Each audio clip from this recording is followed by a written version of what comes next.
professor. A minha? Não? Não, estou vendo ele. Eu também estou. Bom, boa noite a todos. Então, nós vamos começar nosso seminário aqui, nossa aula das quartas-feiras, sempre tradicional.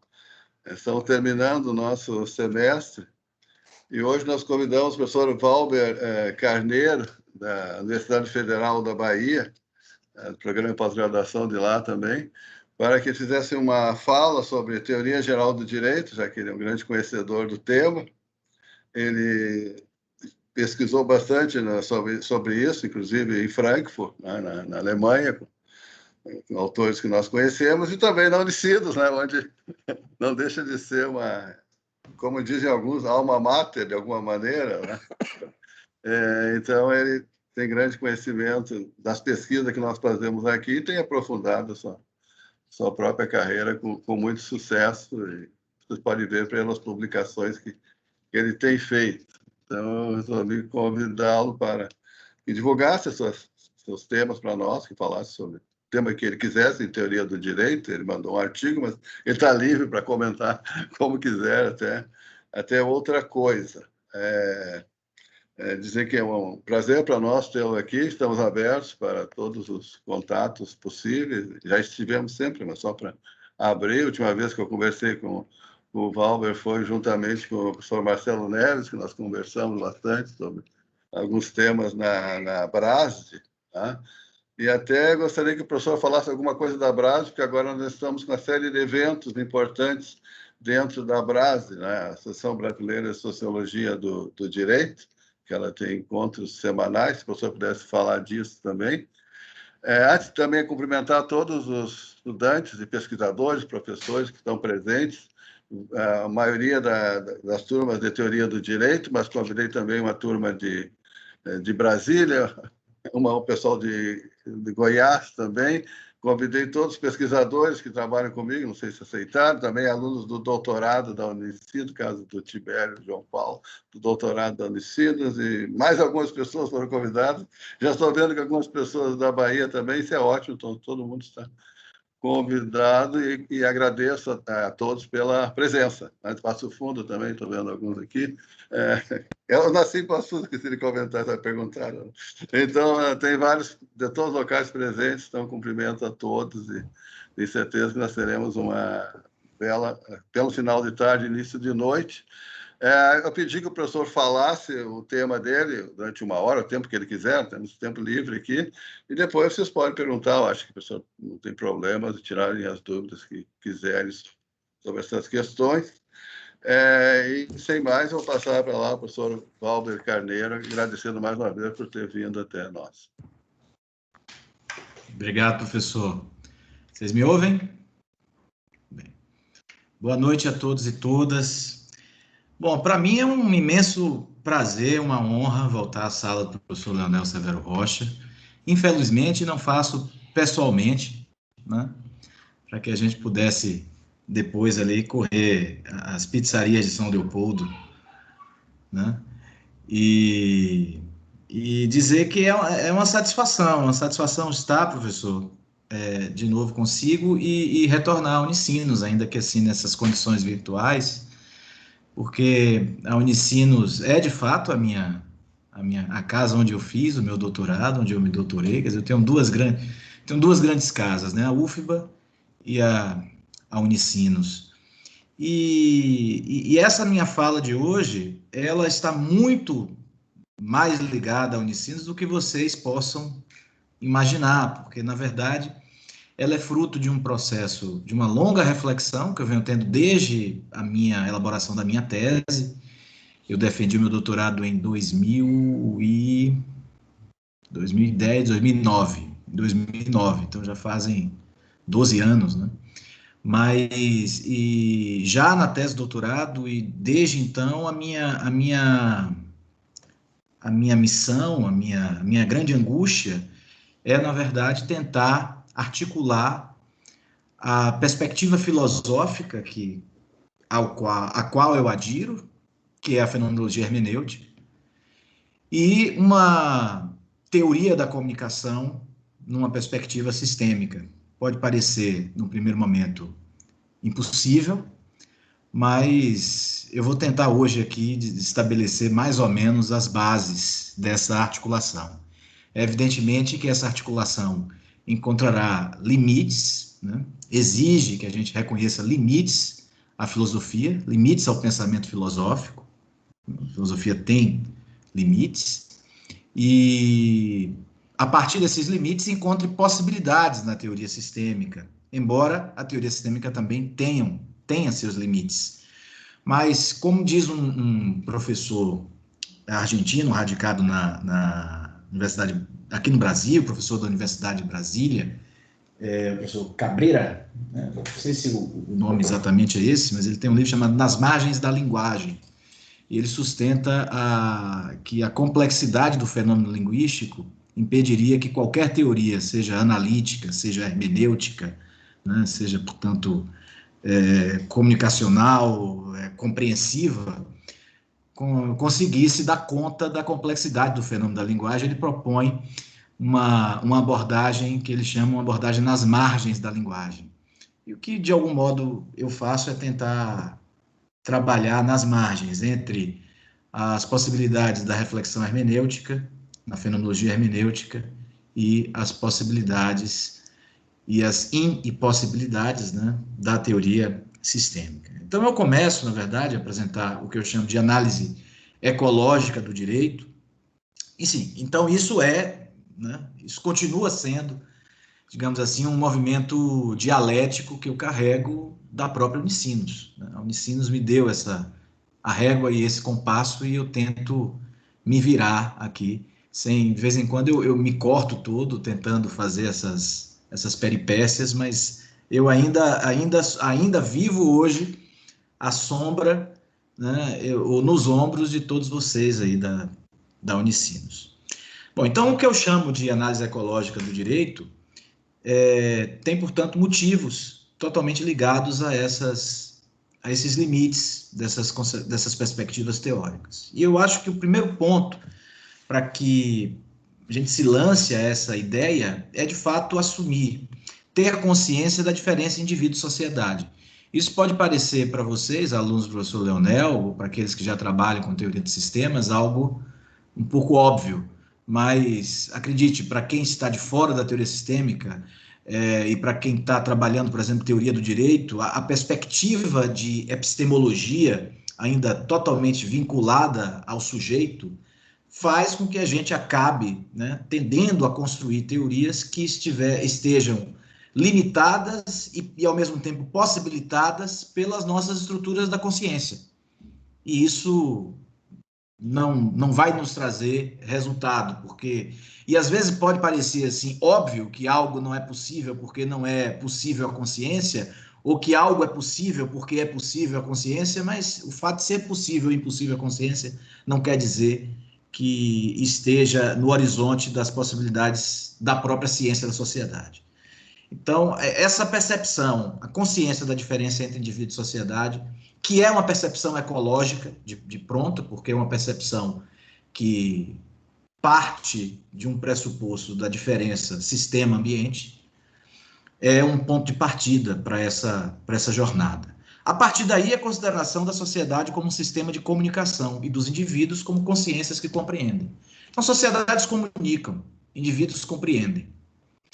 Isso significa que a sociedade tem as suas possibilidades na comunicação e os seus limites da comunicação, e os indivíduos têm as suas possibilidades na compreensão e, ao mesmo tempo, os seus limites na compreensão.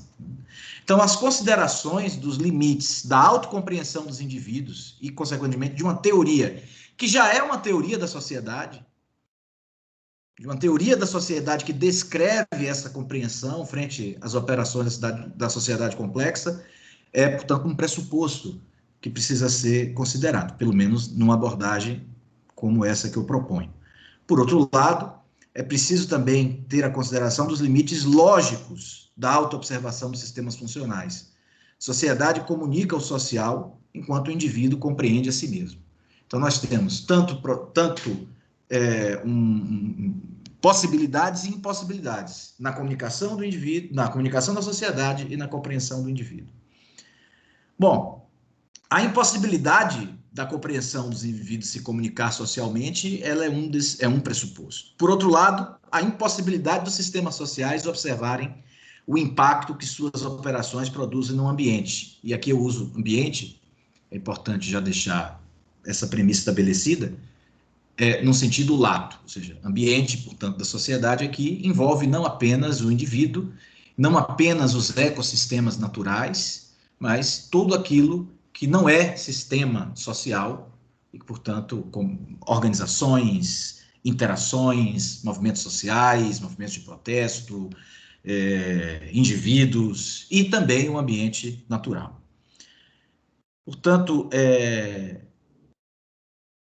a impossibilidade, e aí nós caminhamos para uma outra impossibilidade, né? A impossibilidade de emular na consciência dos indivíduos a complexidade social.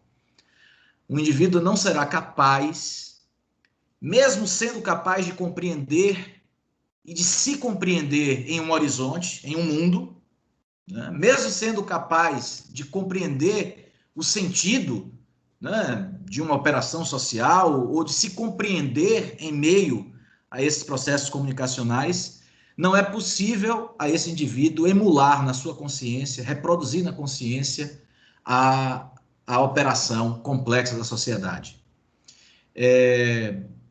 A gente às vezes explora pouco, mas essas metáforas cibernéticas me parece que caem bem para essa questão. Por exemplo, um programador de computador, ele é capaz de algum modo, né, se interrelacionar com o mecanismo operacional das máquinas que vai rodar os softwares que ele programa. Só que esse indivíduo, mesmo sendo capaz de programar um software, de programar, portanto, um programa de computador, ele jamais será capaz de rodar esse programa como se um computador fosse. Ele não tem capacidade, ele tem uma outra habilidade. Isso faz com que ele se interpenetre com o sistema cibernético, com o sistema computacional e possa programar um sistema computacional. Mas ele não é capaz de rodar o sistema computacional na sua cabeça. Um indivíduo não é capaz de rodar um sistema social na sua cabeça. Só o sistema social é capaz de rodar o sistema social. Só o sistema social é capaz de observar o sistema social. E só o sistema social é capaz de comunicar o sistema social. Mas isso não significa que o indivíduo não possa ou ele não tenha a capacidade de se interpenetrar, e a ciência da sociedade é uma das grandes provas disso, né? E da própria explicação das possibilidades dessa interpenetração na perspectiva luhmanniana. Então, ele entende como a sociedade funciona, mas ele não nem é capaz de emular o funcionamento dessa sociedade. Bom, e aí a constatação, portanto, de que as demandas ambientais por prestações não podem não funcionar. Por outro lado, a constatação de que as funções da sociedade podem não prestar. O que é que eu quero dizer com isso? Quero dizer que os desejos de um indivíduo que compreende o modo como a sociedade opera, para que esses desejos possam funcionar na sociedade, eles precisam estar pautados, programados na linguagem da comunicação social. Porque se, por melhores que forem os desejos dos indivíduos, ou o desejo do meio ambiente da sociedade, por melhor, bem articulado que esteja, esses desejos só serão capazes de funcionar nos respectivos sistemas funcionais, só serão capazes, de fato, de produzirem algum tipo de prestação correspondente a partir do funcionamento da economia, do funcionamento do direito, do funcionamento da política, se esses desejos, essas expectativas de prestação estiverem corretamente programadas à luz da autologia desses sistemas funcionais. Portanto, né, as demandas ambientais por prestações, se não forem estruturadas na sociedade da comunicação a partir da perspectiva autológica dos sistemas, essas expectativas não funcionarão. Por outro lado, como a sociedade que comunica não é capaz de observar aquilo que ela não observa, e, portanto, de comunicar aquilo que ela não está observando, a sua função, por melhor que seja na perspectiva ontológica, pode não prestar. O que significa dizer que a operação da sociedade moderna pode ir muito bem, obrigado, na perspectiva da sociedade moderna, mas, ao mesmo tempo, está produzindo, e sequer está percebendo isso, um dano ambiental muito grande. Então, dessa parte que eu chamei aqui de motivos, a conclusão seria o seguinte: existem possibilidades de interpenetração entre indivíduos e sociedade. Só que, na verdade, essa interpenetração precisa ser considerada pelo indivíduo não apenas sob a perspectiva dos seus desejos. Ela precisa ser considerada, para que ela funcione na sociedade, ela precisa estar acoplada e programada e precisa fazer parte das estruturas da comunicação da sociedade. Senão, nada vai acontecer de volta em termos prestacionais. E, por outro lado, quando um sistema se auto-observa e diz vai tudo muito bem, como o sistema, por exemplo, do direito, auto-observa o seu funcionamento sob o ponto de vista do direito fundamental à saúde, que é um dos campos que eu tento experimentar a análise ecológica, e diz, não, está tudo muito bem, por quê? Porque olha aí as decisões dos juízes. As pessoas pedem o medicamento e a gente dá o medicamento. Então, isso aí é eficácia constitucional. Quando nós analisamos o impacto dessa eficácia constitucional, nós percebemos que essas decisões provocam danos ambientais na medida em que não generaliza as prestações do direito à saúde e provoca uma série de assimetrias entre aqueles que são os destinatários desse direito à saúde. Mas a auto-observação do direito não é necessariamente capaz de observar isso. Alguém precisa fazer com que esse direito seja, essa operação do sistema social, do sistema jurídico, seja capaz de auto-observar isso. Bom, então a gente tem um problema, né? E esse problema, onde expectativas não funcionam e onde funcionamentos não atendem expectativas, esse hiato, essa desconexão entre ambiente e comunicação social nos traz um problema. E esse problema pode nos levar a uma pergunta: como a gente soluciona isso? Se é possível. Normalmente o professor Leonel, dando aulas, diz assim, não, mas isso aí não tem solução mesmo, isso aí é assim mesmo. Bom, o que é que faltaria? Faltaria ação aos indivíduos?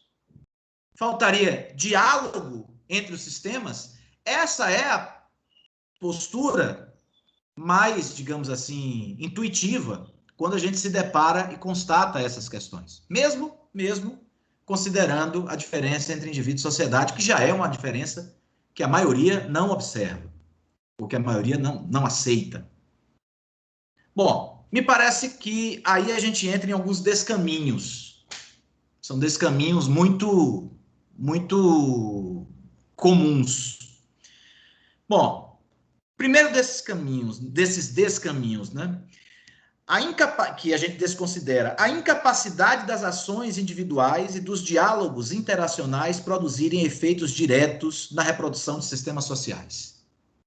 Essa é uma questão que a maioria das chamadas teorias críticas, que o professor Leonel e o professor Vará já criticavam há tanto tempo. O professor Leonel tem um texto com o professor Vará sobre o que eu poderia chamar de a falta de preocupação autológica das teorias críticas, ou seja, muito heterorreferência e pouca autorreferência. Basicamente, o que o professor Leonel e o professor Vará já diziam há muitos anos atrás é: não adianta fazer uma crítica acusando o direito de não entregar algo, ou de ser assim, e não dar uma solução que funcione, porque isso não vai reverberar necessariamente onde? No plano da operação jurídica. Então, ações individuais e diálogos interacionais não vão produzir efeitos imediatos no sistema funcional. Então, uma crítica que desague apenas na construção dialógica de consensos ou nas ações políticas individuais não serão capazes de produzir efeito. Ações individuais dependem, portanto, de mecanismos organizacionais e midiáticos para construir, para repercutir socialmente nessa sociedade de sistemas. Me parece que esse é um grande erro de muitas correntes das teorias críticas e, às vezes, até mesmo de alguns movimentos sociais. Embora os movimentos sociais, se souberem irritar os sistemas de uma forma eficiente, às vezes são capazes, de fato, de produzir algum tipo de irritação e, de algum modo, chamar a atenção desses sistemas. Diálogos interacionais não são capazes de produzir consensos estabilizadores sem a institucionalização proporcionada por sistemas sociais. Por outro lado, temos a incapacidade de os sistemas sociais funcionalmente diferenciados dialogarem entre si, porque também não adianta a gente, já que o nosso diálogo entre indivíduos não resolve, vamos colocar os sistemas funcionais para dialogar. Essa seria uma alternativa, em princípio, inteligente. Bom, já que o problema da solução, o problema da ressonância entre função do sistema social e prestação do sistema social, ou seja, de ressonância entre sistema social e ambiente, de equilíbrio osmótico entre sistema social e ambiente, já que isso não vai ser produzido a partir dos nossos acordos interacionais, nem vai ser produzido através das nossas ações políticas individuais, das nossas ações estratégicas, nós poderíamos pensar na solução mágica de, então, os sistemas vão ter que dialogar. O problema é que sistemas não dialogam, sistemas agem, ou sistemas comunicam-se a partir das suas próprias estruturas autologicamente, autopoieticamente. Portanto, o direito não vai dialogar com a economia, nem a economia vai dialogar com o direito. Isso não significa que um não interfira no outro, mas esse é o problema. Essa interferência, por vezes, chega tarde. E, às vezes, quando ela chega, o dano ambiental, muitas vezes, não é nem do direito nem da economia, mas é de alguma coisa que dependia de um determinado equilíbrio osmótico entre direito e economia. O dano ecológico, muitas vezes, chega, né, em uma determinada parcela desorganizada de um sistema, uma determinada esfera desorganizada do sistema, determinados indivíduos, determinados ecossistemas, e esse dano sequer diz respeito à economia e ao direito, mas diz respeito à relação entre direito e economia, por exemplo, e a relação, portanto, entre a economia e o seu ambiente, entre direito e o seu ambiente, e assim por diante. Bom, então, a conclusão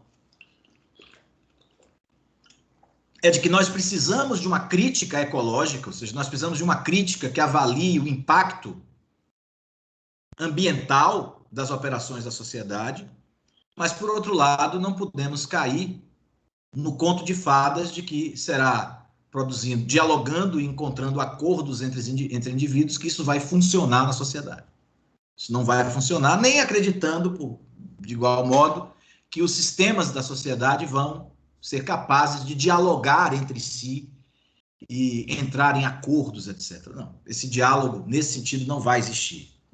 Então, a gente entra, portanto, numa tentativa de uma revisão metodológica para que o sistema científico dessa sociedade mundial possa atuar de tal modo que contribua, compensando a ausência desse diálogo, produzindo algum tipo de ressonância indireta nas relações entre sistemas internamente e do sistema social com o seu ambiente como um todo. Então, algumas hipóteses. Uma crítica não pode vir de fora da sociedade. Primeiro, porque isso seria sequer possível, né? Não é possível fazer uma crítica de fora da sociedade. Ela precisaria, para isso, ser um neologismo livre de qualquer vínculo recursivo com paradigmas já comunicados. Isso precisaria ser uma inovação que ninguém entenderia. Essa é a verdade. Essa crítica jamais funcionaria. Ademais, uma crítica precisa considerar e ressignificar uma série de conhecimentos sociais sobre o social e sobre os seus ambientes, tanto interno quanto externos. Se assim não for, ela corre sérios riscos de não prestar, ou seja, ela pode funcionar para ela própria, mas não necessariamente presta, né, para alguma coisa no seu ambiente. O presta, talvez, para acelerar mais ainda ou intensificar mais ainda as assimetrias presentes no ambiente, ou a própria degradação assimétrica desse ambiente. Uma crítica, portanto, precisa sensibilizar a função social para as demandas prestacionais, fazer com que as expectativas de prestação funcionem e, ao mesmo tempo, fazer com que as funções prestem. Isso não tem, prestar aqui não tem nenhuma inclinação metafísica, tá? É apenas uma questão de responsividade para com o seu ambiente, seja lá que demanda for essa. Precisa tornar sustentável a pressão osmótica entre ambiente e sistema. Em outras palavras, uma crítica que funcione, que preste, não seria outra coisa senão uma ecologia social. Ecologias sociais exigem a exploração das possibilidades lógicas que os sistemas sociais possuem para que elas possam ecoar, para que elas possam surtir, portanto, efeito. E a gente entra em algumas possibilidades aqui, né? As possibilidades, e aí a gente tem que explorar, portanto, essas possibilidades autológicas. Não negá-las, não recusá-las, mas explorá-las. Explorá-las, essa é a ideia. Então, essas possibilidades estão, por exemplo, na observação de segunda ordem realizada pelo sistema científico.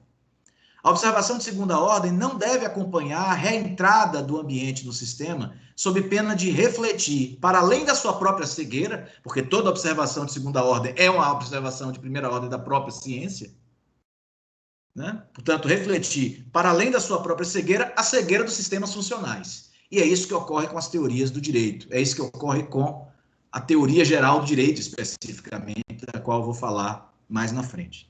Ela reproduz a sua autocegueira e, ao mesmo tempo, a cegueira da própria operação do sistema que ele observa. Necessita, portanto, manter a observação de um sistema na relação com o meio ambiente, explorando diferenças que marquem a relação prestação-função. Mas, sendo essa observação ecológica de segunda ordem uma auto-observação da própria ciência, há de se promover a própria ecologização da operação, da observação ecológica. Ou seja, a observação ecológica, ela é ecológica porque ela se mantém na diferença sistema-ambiente, sem acompanhar a reentrada do ambiente no sistema, que significa dizer que ela não vai garantir imediatamente nenhum fechamento operativo, ela apenas vai manter a sensibilidade ambiental das operações do sistema, manter a capacidade de abertura cognitiva desse sistema, portanto, não há, num primeiro momento, nenhuma pretensão de fechamento operativo imediato, porque senão a gente iria querer fazer um bypass de toda a operação do sistema jurídico e dizer, se beliscou dói, então é proibido. Não dá, né? Há muitos séculos que a gente não pode fazer esse tipo de ilação, né? Enfim. Então, ela precisa manter essa observação, mas há um detalhe aí. Ela própria, na sua auto-observação, ela precisa se ecologizar, porque ela precisa estar atenta às suas diferenças internas. Ela precisa estar atenta às suas margens internas. Ela precisa estar atenta à necessidade de se transdisciplinarizar, de se multidisciplinarizar. Porque senão ela também vai reproduzir déficits ecológicos da observação, da sua auto-observação, vão acabar se reproduzindo nos déficits da observação, Então, ela precisa de uma dupla ecologização. E o que é que isso significa, né? Isso implica que a observação social ecológica deve articular e assimilar as seguintes abordagens. Primeiro, e aqui é a forma como eu articulo a fenomenologia hermenêutica com a observação sistêmica. É preciso tomar a observação filosófica como uma poiese primeira, capaz de observar fenômenos sociais a partir de diferenças capazes de ampliar o unmarked space. Consciência e sociedade compartilham um médium do sentido, e o fato de ser a sociedade de comunicação não elimina a dependência e as possibilidades de interpenetração entre consciência e ciência da sociedade. A consciência filosófica compreende uma sociedade ainda silenciosa. E é claro que, ao compreender uma sociedade ainda silenciosa, ela não é, de imediato, comunicação social. Óbvio. Mas ela é. Ponto. Ela é alguma coisa. E, desde que corretamente traduzida em diferenças apofânticas e comunicada no horizonte de paradigmas teóricos estabilizados pelo sistema científico, será capaz de funcionar na direção de respostas às angústias dos indivíduos. E foram essas as angústias dos indivíduos que tornaram o filosofar possível para esses indivíduos. O filosofar, numa perspectiva fenomenológica, hermenêutica, decorre desse pressuposto da angústia. E aí tem a estrutura das ordens, da temporalidade, do futuro que se antecipa, mas que, ao não ser traduzido em comunicação apofântica, e, consequentemente, poderíamos avançar nesse sentido, receber uma resposta funcional, prestacional da sociedade moderna, eu me mantenho na angústia, martelando, né, o prego, angustiado, mas sem saber por que diabos eu me mantenho angustiado. Então, seria possível, portanto, ressignificar a filosofia como uma espécie de poiese primeira, que pega esse espaço não comunicado pela sociedade, mas que já está presente no horizonte do sentido, e dali se dá essa dimensão da descoberta, né, da subtilidade inteligente, da criação de uma poiese primeira que se estabelece como uma nova diferença que, a partir dali, pode sim pode interpenetrar no sistema científico da sociedade, e se a observação ecológica é uma auto-observação científica que está sensibilizada para com o seu ambiente, ela será capaz de incorporar essa diferença e introjectar essa diferença como uma observação de segunda ordem da relação entre sistema funcional da sociedade e o ambiente do sistema social da sociedade. Agora me ocorre um exemplo porque foi, na verdade, o último exemplo que eu dei acerca dessa questão e que nem diz respeito a uma fenomenologia hermenêutica, porque, veja, isso passa por uma ressignificação. Porque é possível ler toda a filosofia como uma construção compreensiva de poiese primeira, se isso de fato for filosofia. Eu não preciso acreditar que Kant é um sujeito que de fato pensou transcendentalmente. Kant acha isso, mas eu não preciso achar isso de Kant, né? Eu posso muito bem considerar que o que ele fez foi traduzir angústias de um tempo e ressignificar, retirar a transcendência da consciência de Kant e considerar que essa transcendência está no horizonte do sentido da linguagem. E, a partir dali, estabelecer diferenças que possam, lá na frente, impactar na sociedade moderna. Não sei se... Bom, então, um exemplo que me ocorre agora, eu escrevi um dos livros, escrevi um texto agora acerca da análise ecológica do sistema político. Eu nunca tinha me aventurado fora da análise ecológica do sistema jurídico, mas me chamaram para falar sobre o tema que era o tema da fake news.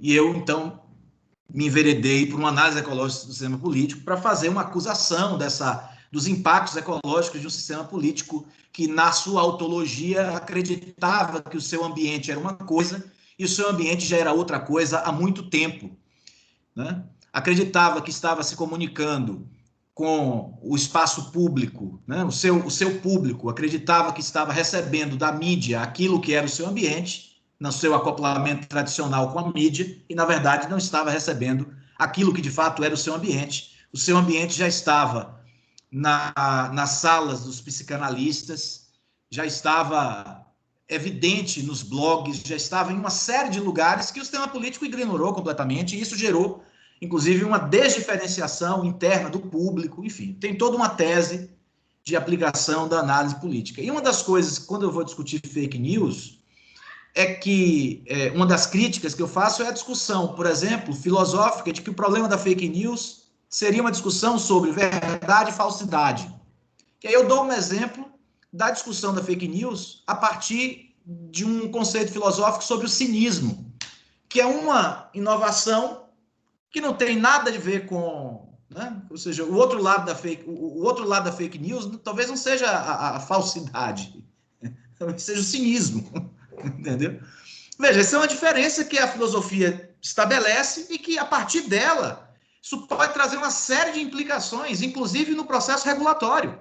Porque se não é um problema de falsidade e de verdade, não adianta você querer criar tribunais científicos para regular as redes sociais, nós vamos estabelecer aqui o que é verdade e o que não é verdade. Quer dizer, isso pode trazer implicações. Isso é uma construção da filosofia.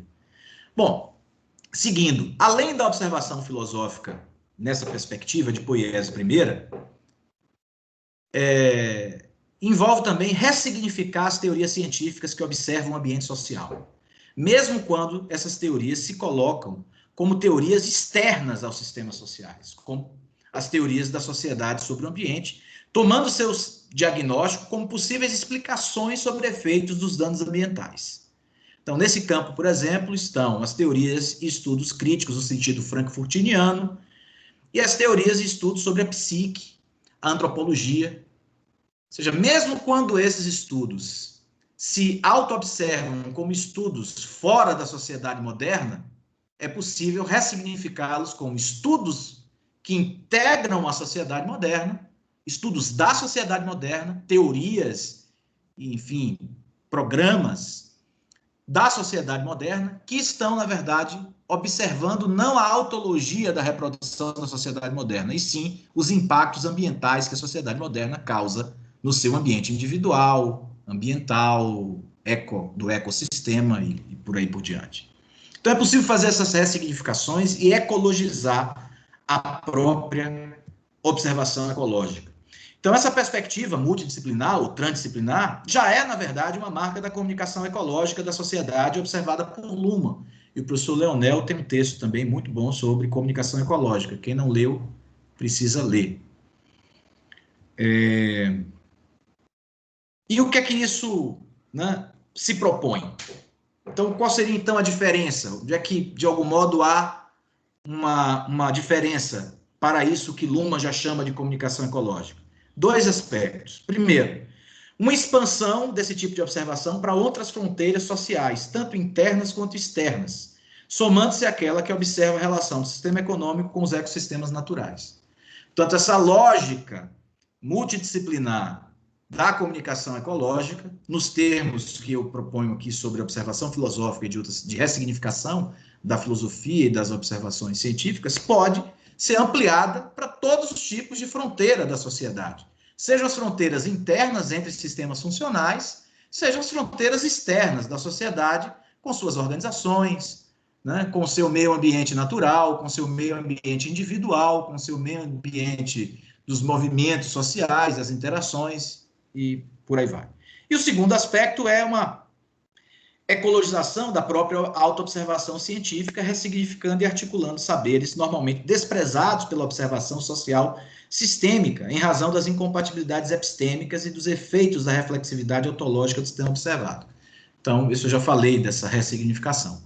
Mas o que eu quero dizer é o seguinte: a teoria pode vir torta do jeito que for, pode ser completamente incompatível com uma perspectiva de sociedade comunicacional, construtivista. A filosofia pode vir com pretensões transcendentais, mas é possível promover a sua ressignificação nesse processo de autoecologização da observação de primeira ordem, que observa em segunda ordem sistemas funcionais e as fronteiras da sociedade complexa. Um alerta. Essa expansão não quer dizer que a ecologia assuma um lugar privilegiado na comunicação social.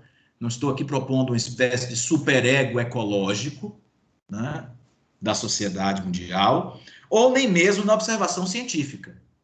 Né? Se eu for ser operado de apêndice, eu não quero um ecologista operando o meu apêndice. Eu quero aquele sujeito burro que opera 30 pentes por dia, com conhecimento verticalizado, mas que olha para o sujeito e é capaz de, em 20 metros, apontar e dizer assim, um apêndice está aqui atrás desse cabelinho aqui. Né? Ou seja, eu não estou, portanto, querendo reduzir a importância de saberes verticalizados. É apenas, na verdade, expandir as possibilidades da observação científica para algo que ela pode fazer e que, de fato, ela faz de uma forma muito deficitária. Talvez não tão deficitária na relação economia-meio ambiente natural, mas em relação a todas as outras formas de fronteira, ainda é muito deficitário. Né? Então, todavia, algumas perguntas a gente pode fazer, que são perguntas que têm a ver com essa ampliação. Né? Existiriam sistemas socioecológicos? Isso que a gente está observando como uma espécie de acoplamento transversal, para usar aqui a expressão que Marcelo Neves tira do Welch, né? Seriam sistemas socioecológicos? Já seria possível falar numa autonomia da comunicação ecológica, ou melhor dizendo, numa diferenciação interna da própria comunicação ecológica? E seria possível falar, e eu vou tratar isso um pouco depois, de um nível organizacional da comunicação ecológica? Isso são perguntas que a gente pode se fazer, a gente pode avançar. Mas isso não transforma a comunicação ecológica, por favor, numa espécie de superego da sociedade, certo? E, juridicamente, na perspectiva jurídica, eu preciso de uma boa dogmática. Talvez a boa dogmática não seja nada disso que está aí, em função dos erros lógicos, protológicos dessa boa dogmática, mas que é necessária uma boa dogmática, sem dúvida nenhuma, todavia, acoplada ecologicamente. Falarei desse acoplamento lá na frente. Então, a gente pode chegar a um conceito de análise ecológica da sociedade.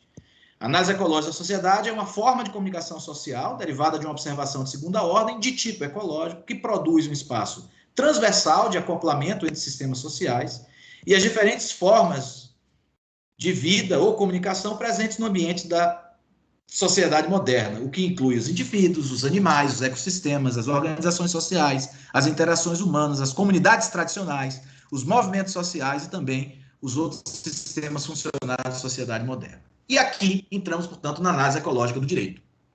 A análise ecológica do direito é uma das inúmeras possibilidades de análise ecológica da sociedade, que seleciona o sistema jurídico como lado interno da observação ecológica, a fim de avaliar criticamente, né? E aqui o conceito de crítica não é o conceito de crítica frankfurtiniano, é o conceito de crítica de observação ambiental, de impacto no ambiente,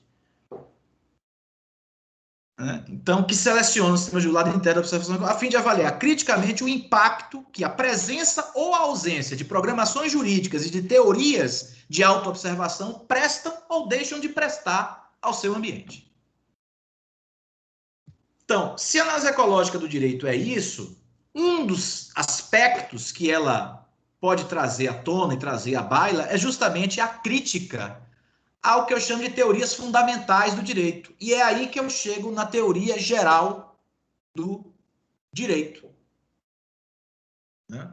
E é aí que eu chamo na teoria geral do direito. Por quê? Porque a teoria geral do direito, ela é, dentre as possíveis teorias fundamentais do direito, a teoria antiecológica. Ela é o oposto de uma teoria ecologicamente sensibilizada ou sensível para a abertura cognitiva do sistema, porque ela surge justamente da tentativa de tornar a observação teórica do direito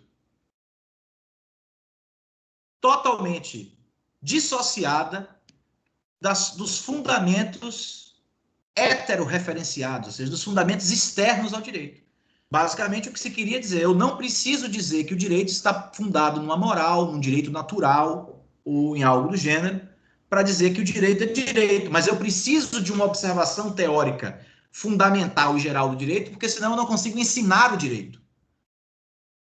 O sistema educacional não seria capaz de reduzir a complexidade do sistema jurídico para entregar essa complexidade reduzida para um estudante de direito. Então, eu preciso, portanto, não depender da filosofia, porque depender da filosofia era depender de metafísica, depender de interesses políticos, de ideologias, etc. Mas eu preciso, por outro lado, viabilizar esse approach. Daí surge a teoria geral do direito, que tenta encontrar nos elementos das partes de um sistema alguns princípios que podem traduzir o seu todo, indutivamente, a partir das partes. Das partes, do particular para o geral, nesse movimento indutivo. Isso tem um lado importante quando a gente analisa o processo de diferenciação do sistema jurídico na modernidade e a autonomia do sistema jurídico. Isso revela, isso é um reflexo dessa autonomia. Porque se não houvesse essa autonomia no sistema jurídico, ninguém estaria procurando teorizá-lo a partir dele próprio. Quer dizer, ele próprio sugere essa autonomia e, portanto, abre essa possibilidade para a observação científica. Ou, talvez, para a própria autoobservação, uma autopercepção da sua própria autonomia, né? Mas a grande questão é que se ela funcionasse, todo tipo de adaptação que o sistema jurídico precisasse fazer teria que ser filtrado, passado pela política.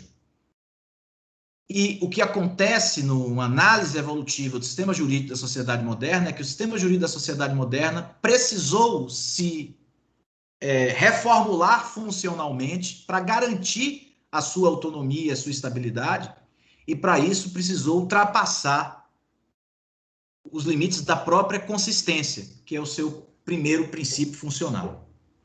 Então, seria necessário, portanto, reformular essa observação teórica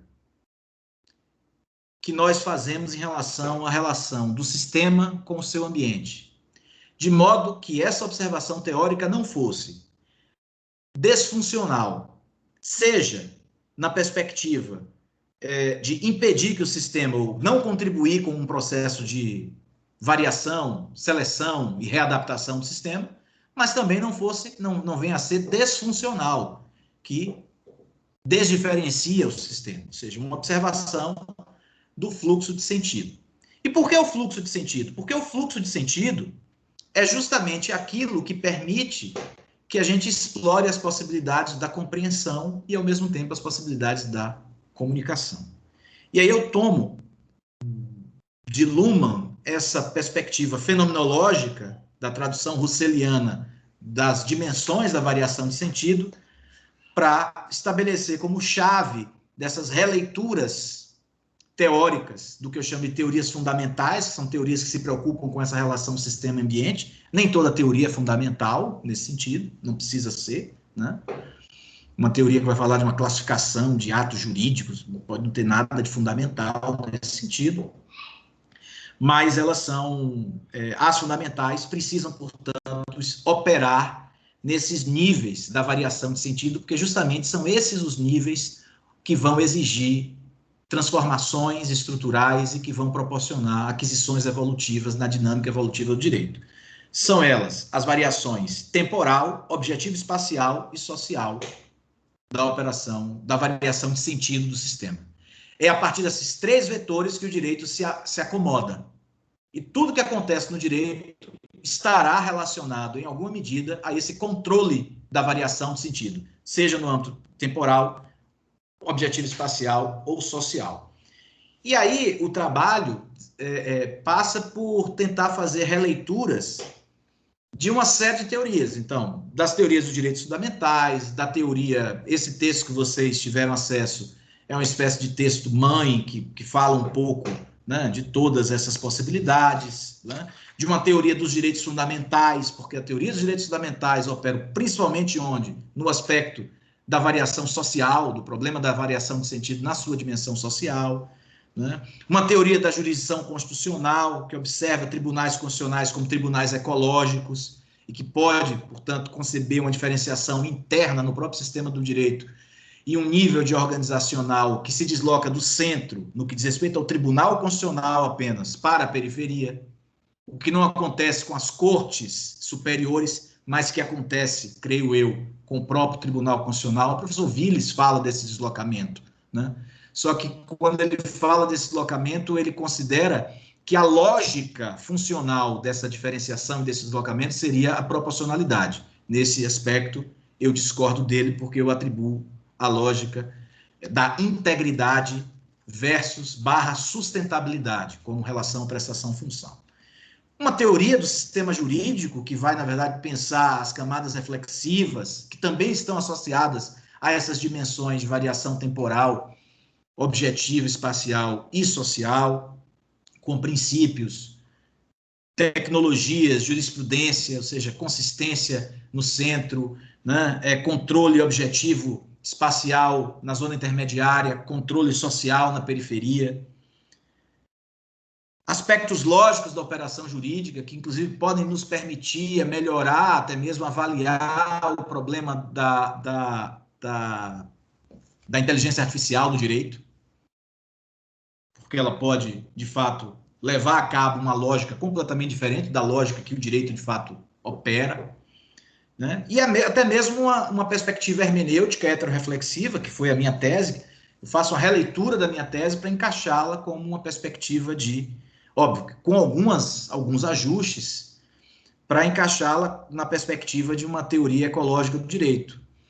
É claro que ela perde a pretensão de ser ela, enquanto uma hermenêutica jurídica heteroreflexiva, uma teoria, com A maiúsculo, a teoria crítica do sistema jurídico. Ela não tem condição de ser isso, porque uma hermenêutica não conseguiria ser uma teoria, porque com uma teoria da decisão, como ela é uma teoria que observa o fenômeno jurídico na sua relação início-fim de um processo.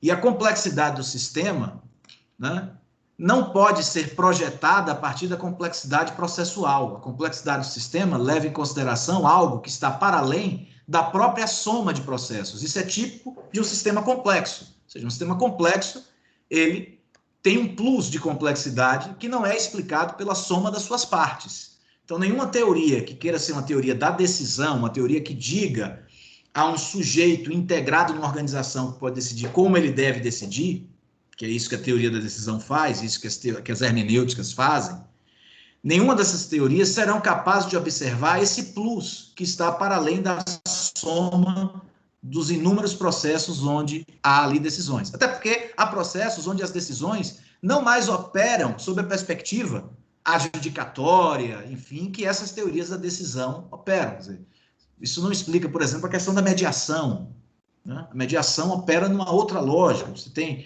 também questões ligadas a direito, conflitos de direito internacional privado.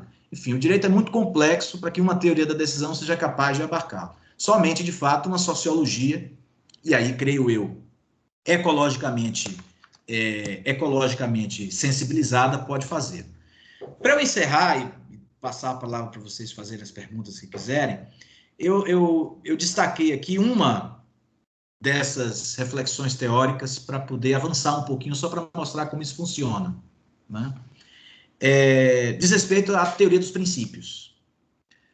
Eu tomo emprestado uma dissertação de mestrado que foi feita aí na Unicinos, né, por Rafael, foi orientado pelo professor Lênio. O Rafael trabalhou na época que ele fazia o mestrado, na época que eu estava fazendo o doutorado, e ele fez uma excelente dissertação de mestrado, onde ele faz uma fenomenologia dos princípios, e nessa fenomenologia ele divide, né, 3 tipos de princípio, o que é que normalmente as teorias do direito deixam de fazer, né?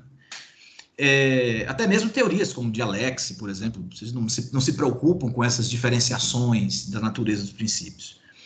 E ele vai falar da existência de princípios gerais do direito, vai falar da existência de princípios epistemológicos e vai falar da diferença de princípios pragmáticos.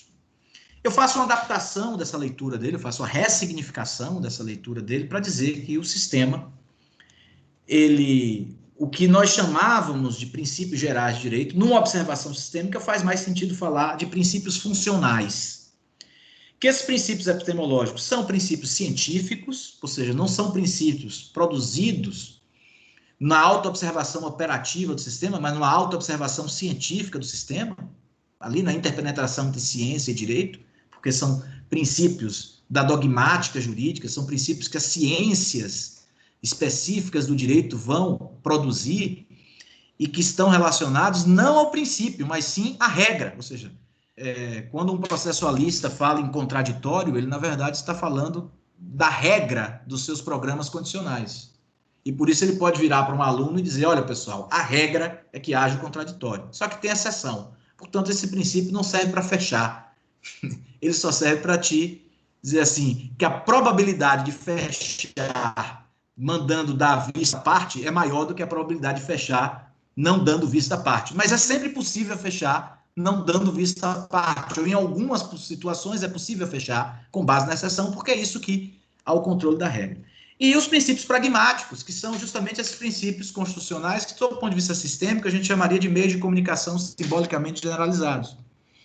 E eles servem justamente para sensibilizar a periferia do sistema para com as demandas ambientais e acoplar as expectativas normativas sob a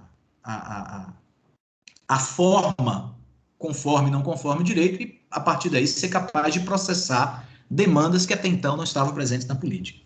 Então, essa releitura faz com que a gente pense o seguinte, nós temos, nas 3 dimensões da variação de sentido, a variação temporal, a variação objetiva e a variação social. O Luhmann vai dizer, e aqui eu não acompanho o Luhmann nessa perspectiva, o Luhmann vai dizer que o direito elege, se adapta, elegendo a dimensão temporal para fazer o seu controle de sentido. Portanto, o controle se dá, na Luhmann, na dimensão temporal, a partir de um princípio funcional, que é o princípio da consistência. Se a gente for pensar no direito pós-evolucionário burguês, nas teorias hermenêuticas do direito pós-evolucionário burguês, você sequer teria, digamos assim, o desenvolvimento autônomo, funcional do direito, a partir desse princípio funcional, porque isso que a gente chama de consistência está muito associado ao que o Common Law construiu. Mas o que o Civil Law do início do século XIX construiu era a ideia de que eu não funcionava de forma consistente, eu prestava imediatamente a segurança a partir do momento em que eu fazia um raciocínio puramente silogístico entre fato e norma. Mas o fato é que o silogismo entre o fato e norma ele não foi possível, e até mesmo o Civil Law precisou transformar isso que significa aplicar corretamente o sistema diante de um caso concreto como uma questão funcional de consistência.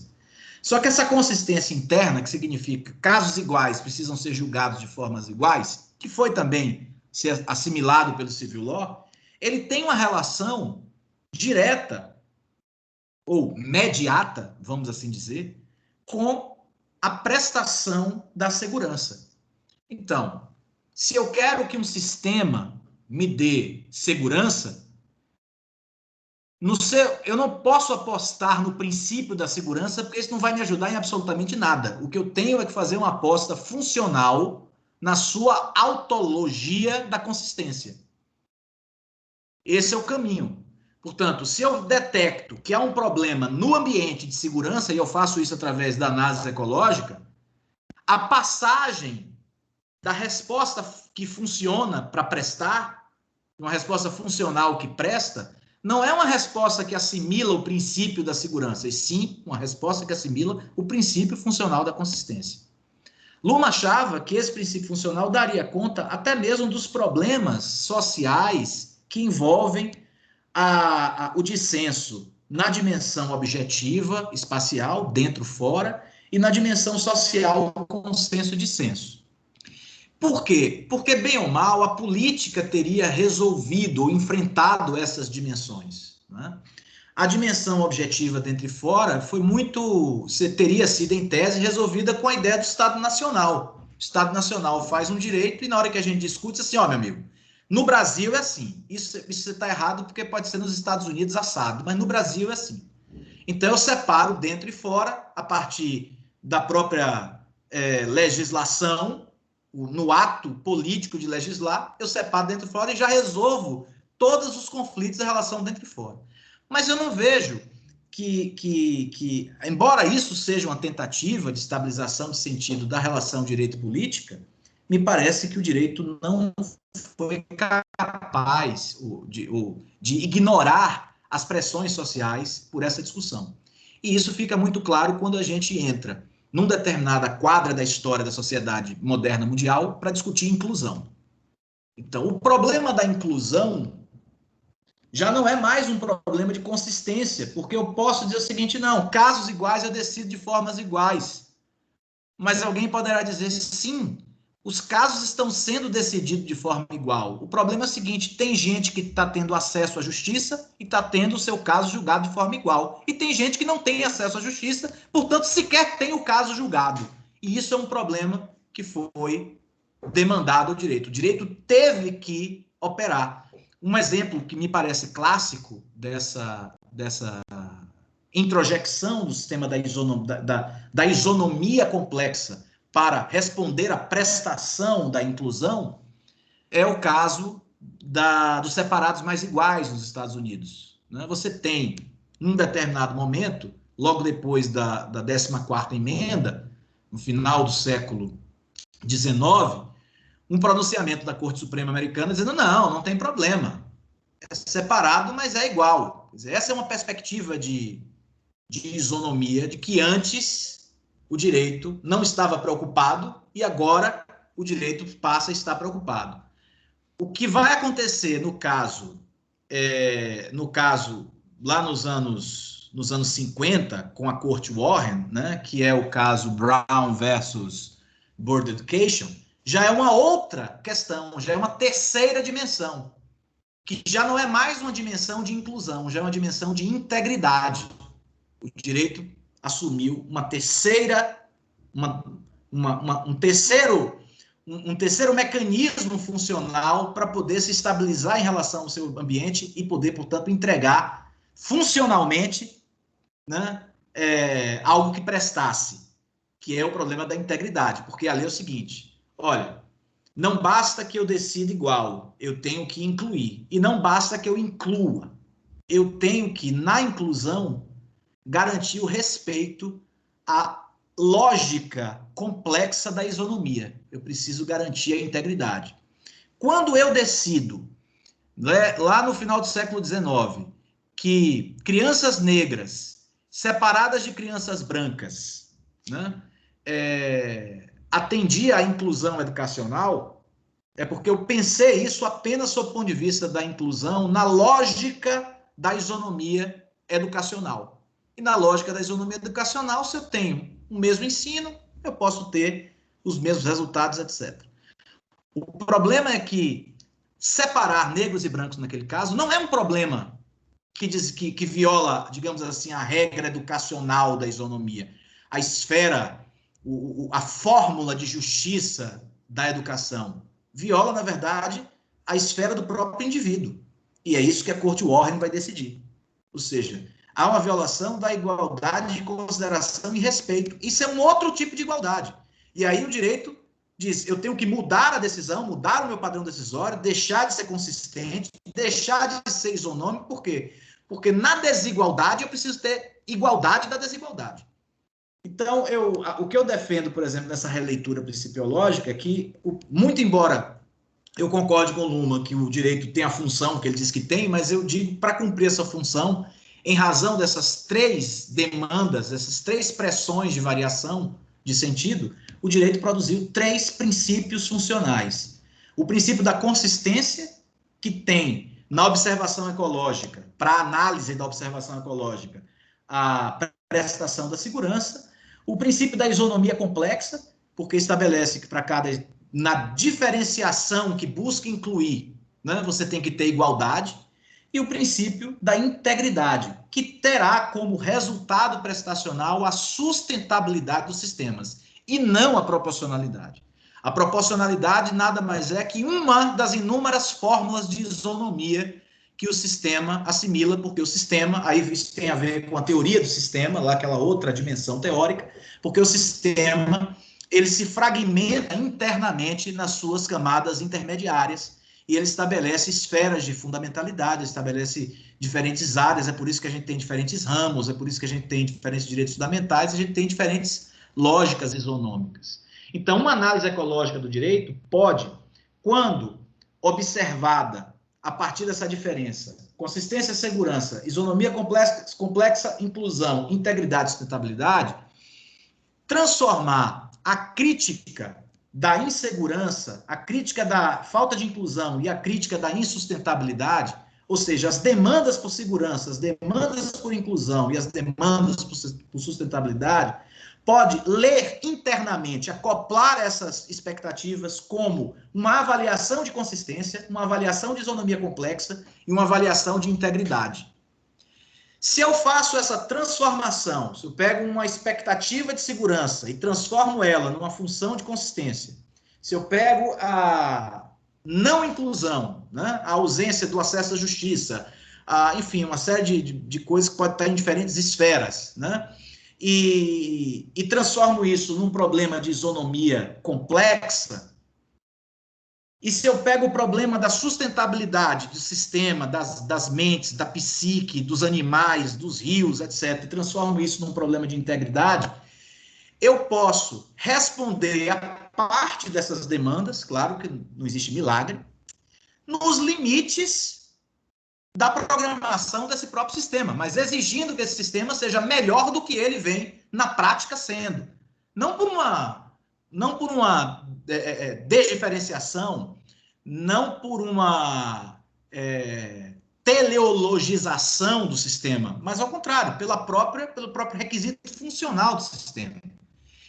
Sendo princípios funcionais, esses princípios têm uma qualidade que o Luhmann chama de a possibilidade de operar o truque lógico.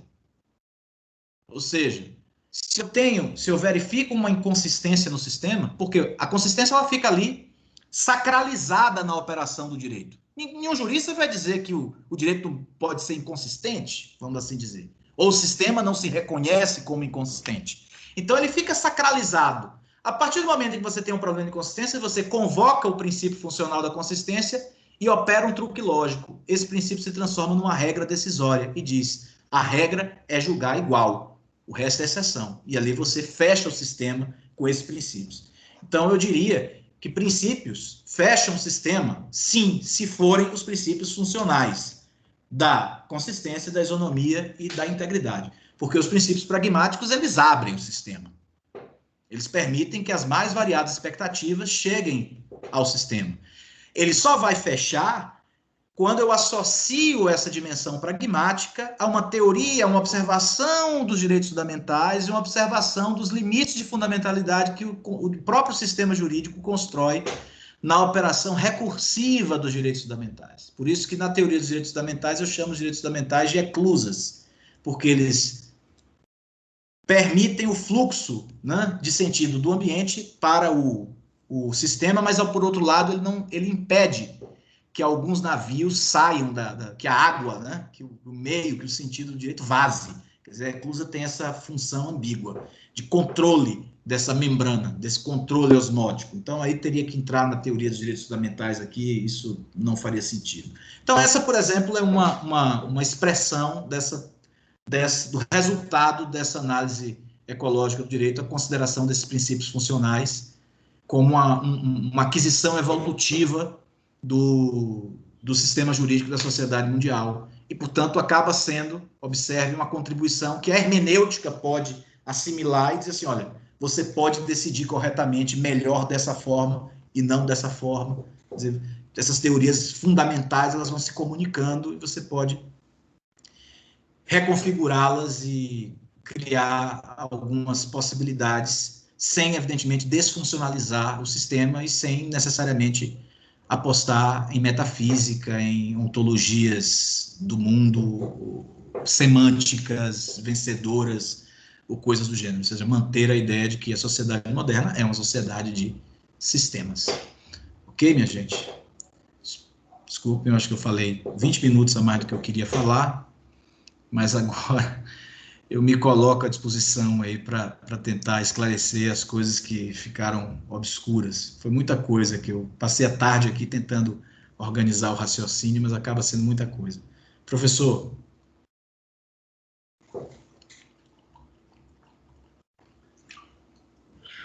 Fone está desativado, professor.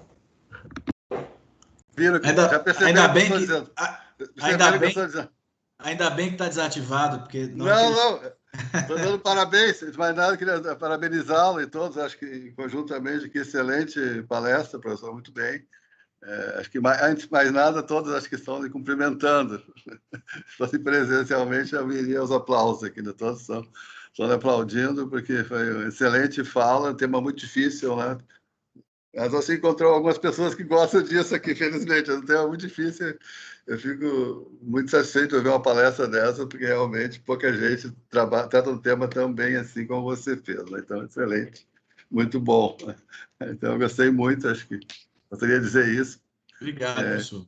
Excelente. É um alívio. Não, muito bom, muito bom. Até eu gostaria de dizer que você não lembrou no início, mas já vou abrir a palavra, o pessoal aqui gosta muito de falar. Já vou abrir a palavra, mas primeiro cumprimentando. Eu vi aqui que na Brasde, já estava comentando, né, que nós temos aqui aquela rede, eu estou olhando aqui, a rede Direito, a rede Law and Social Systems, né? Aquela rede que nós temos várias reuniões a partir do mês de agosto, né? E que vocês todos são convidados a participar, porque é uma rede muito importante, padrão internacional. E o Valber vai falar no dia, estou entregando aqui, 18 de novembro, sobre diferenciação, né?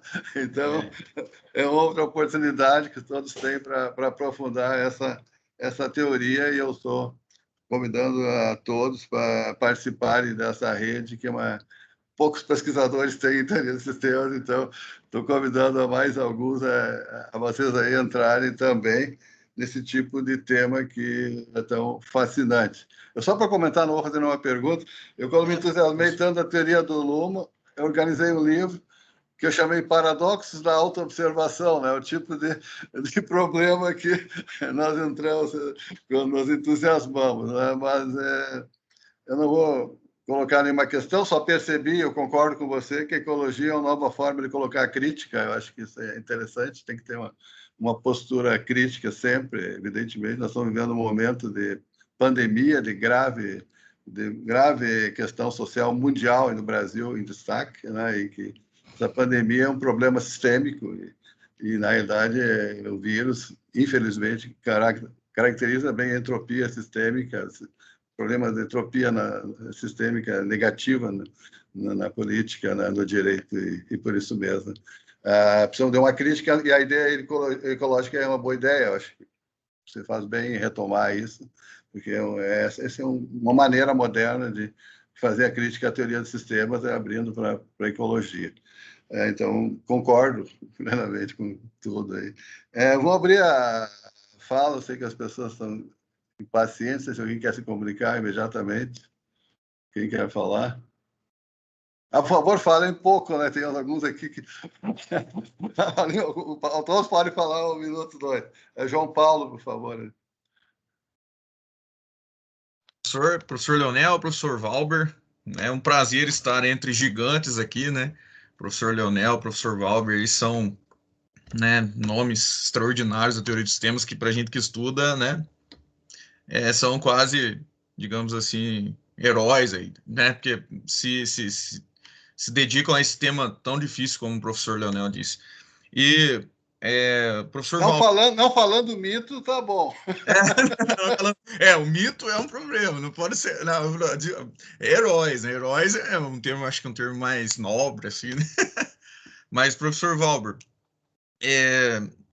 eu, né, tenho a honra também de participar lá da rede, lá onde Social Systems. Uma vez eu conversei com o senhor no grupo lá, não sei se o senhor lembra e tal, a gente estava falando de organizações dos sistemas, e eu também, assim, não é claro que com o esforço do senhor, mas eu tento também fazer aí digamos assim, uma comunicação entre teorias, né, a pragmática sistêmica, sobretudo aquela que o Teubner vem desenvolvendo, com a teoria do George Agamben, da indiferença e tal, para tentar entender esse contexto, atual de como os sistemas estão funcionando nessa sociedade hipercomplexa, né, e cheia de, digamos assim, cada vez mais, né, cada vez mais produzindo indiferença.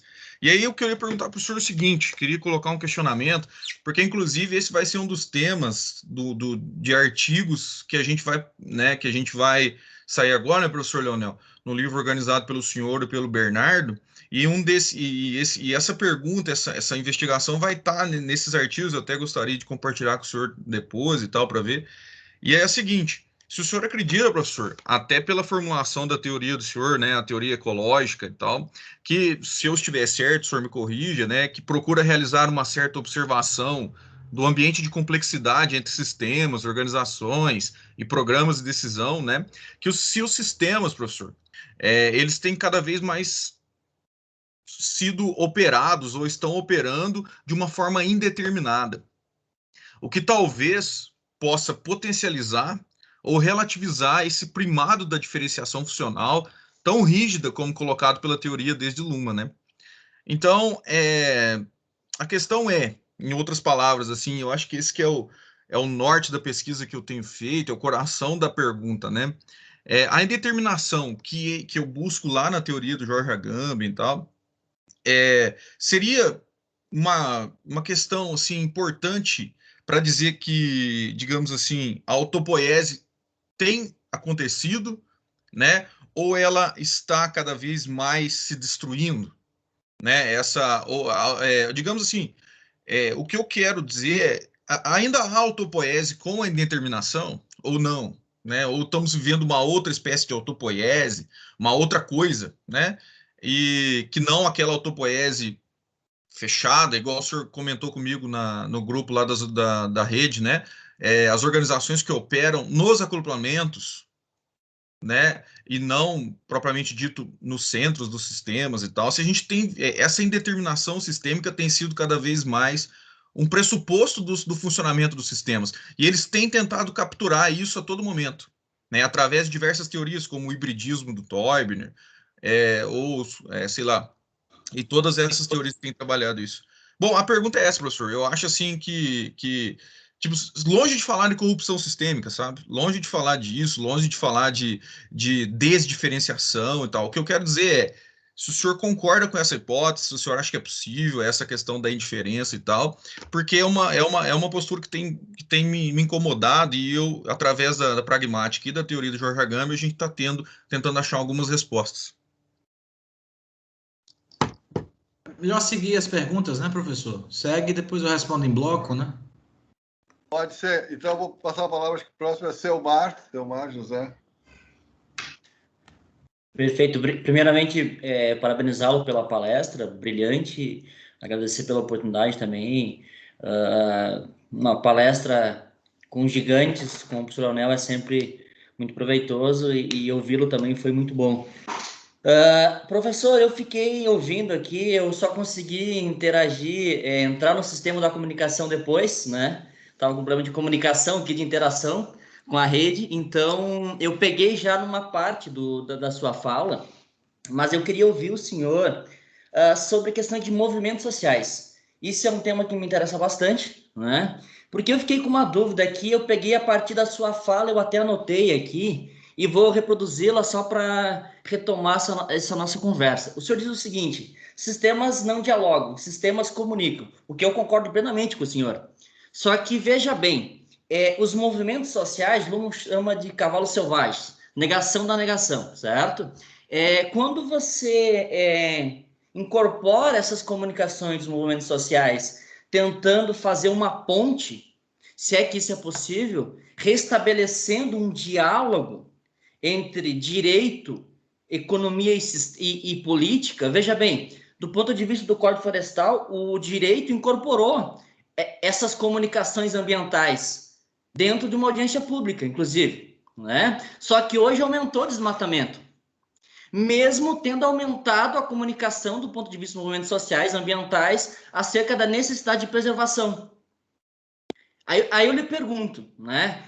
De fato, não existe diálogo entre os sistemas, mas será que essa irritação que os movimentos se propõem é o suficiente na atualidade? Assim, eu queria lhe ouvir falar um pouco mais sobre esses movimentos sociais, de como o senhor entende eles, como é que o senhor observa essa comunicação dos movimentos, sobretudo para o direito, para a economia e para a política, já que eles não dialogam, eles comunicam.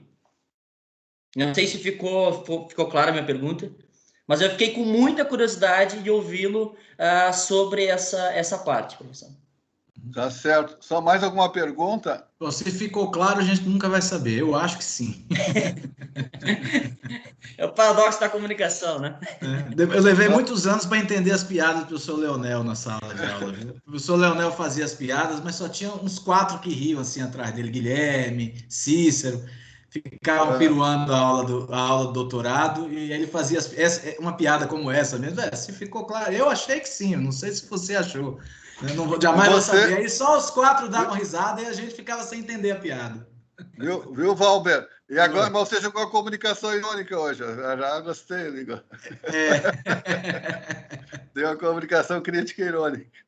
Mas socrática. Mas não sei se mais alguma outra pergunta. Alguém está perguntando? Tiver, sim.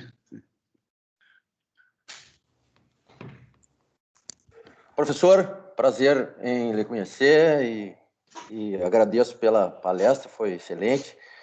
É sempre bom estar aqui com o professor Leonel também e com os colegas, né, seu Mário, João Paulo. E eu trabalho, professor, eu fui orientando do professor Leonel no mestrado aí na Unicinos e agora sou orientando do professor Delto, né? Então a gente trabalha essa questão dos desastres e eu estou trabalhando no meu trabalho de tese na questão de injustiças ambientais, né? Questão ligada mais à questão urbana ambiental também, vulnerabilidades urbanas, vulnerabilidades sociais, fundamentalmente na questão das desigualdades, né? Ou seja, por exemplo, essa questão da pandemia, que a gente trata como um desastre natural também, né? É um desastre, e ela atinge muito mais pessoas vulneráveis do que qualquer outro tipo, né, de pessoas. Ou seja, a desigualdade, ela determina que o risco ambiental seja muito maior, né? E só que isso, professor, eu acho que do ponto de vista, assim, eu gostaria da sua percepção, que me ajudar aí, inclusive, né? Na questão de que, na verdade, hoje as questões ambientais elas se tornaram globais, né? Enquanto o direito trabalha numa questão muito fechada dentro dos países, né? Ou seja, muito ligada à questão do Estado. E o Estado, segundo o Teubner, que nós estudamos com o professor Leonel no semestre passado, foge muito, né? Os Estados vêm perdendo muita força de regulamentar essas questões, né? Em função de grandes empresas. Ou seja, há também uma questão de mais-valia ambiental aí, né? Ou seja, o que é produzido num lugar é impactado em outro, né? Ou seja, o custo é levado para outro lugar e pessoas são impactadas em outro lugar. Como é o caso, por exemplo, do desmatamento da Amazônia, né? Ou seja, a demanda por soja, a demanda por alimento vem fazendo com que isso cada vez seja maior, né? Ou seja, para mim, assim, do ponto de vista mais pragmático, vamos dizer assim, é muito evidente, mas do ponto de vista sistêmico, né, eu me perco um pouco nessa questão muito hipercomplexa, né, da gente entender essa questão. Eu sempre conversei com o professor Leonel na questão da hipertrofia, vamos dizer assim, como o professor Marcelo Neves fala, da hipertrofia do sistema econômico, né? Ou seja, o sistema econômico tem uma comunicação muito mais fácil, né, muito mais cognitiva, ou seja, a sua relação, a sua comunicação é muito mais cognitiva e não normativa, né?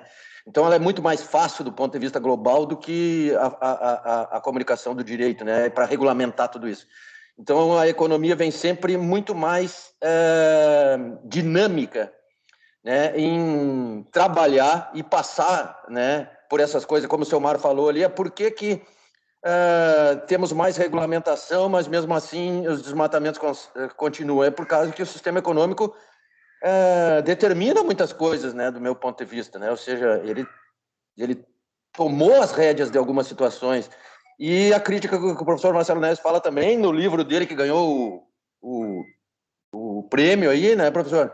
Da constitucionalização simbólica, né? Ou seja, até que ponto as leis brasileiras não têm esse aspecto de ser um álibi, ou seja, só, na verdade, para estabelecer algumas questões do ponto de vista internacional. O Brasil é um país que tem leis ambientais, muito legal, mas e aí? Né?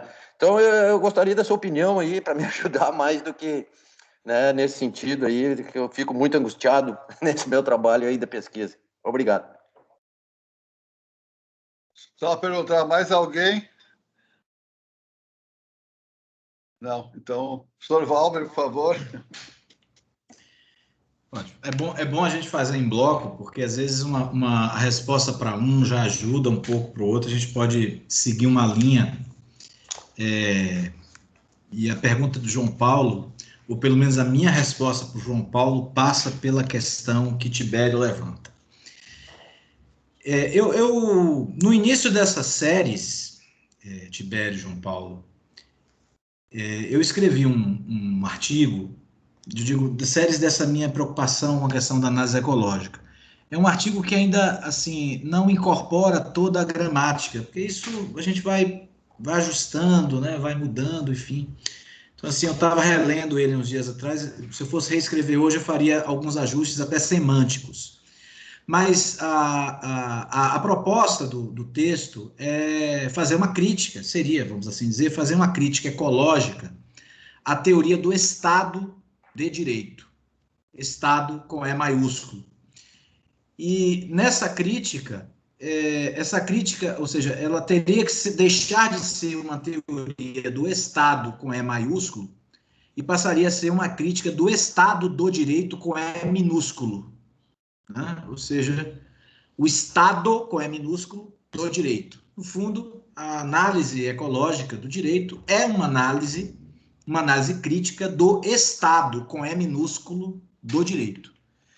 Isso, Tibério, já serve justamente para que você possa colocar na sua lente a perspectiva do direito da sociedade mundial, e não necessariamente a fração de uma possibilidade de observação a partir de um critério de diferenciação Estado, né, mundo, enfim.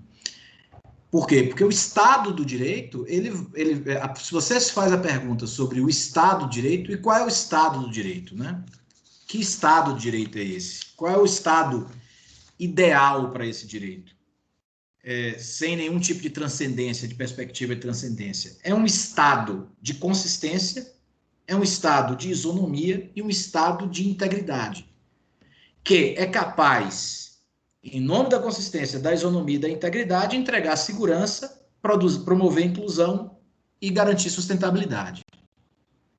Não importa se há variáveis de direito internacional, se há variáveis de direito nacional, ou seja, o Estado do direito que resolve um determinado problema, e esse problema é que faz a seleção, que reduz a complexidade, ele precisa ser um Estado de consistência, isonomia e de integridade.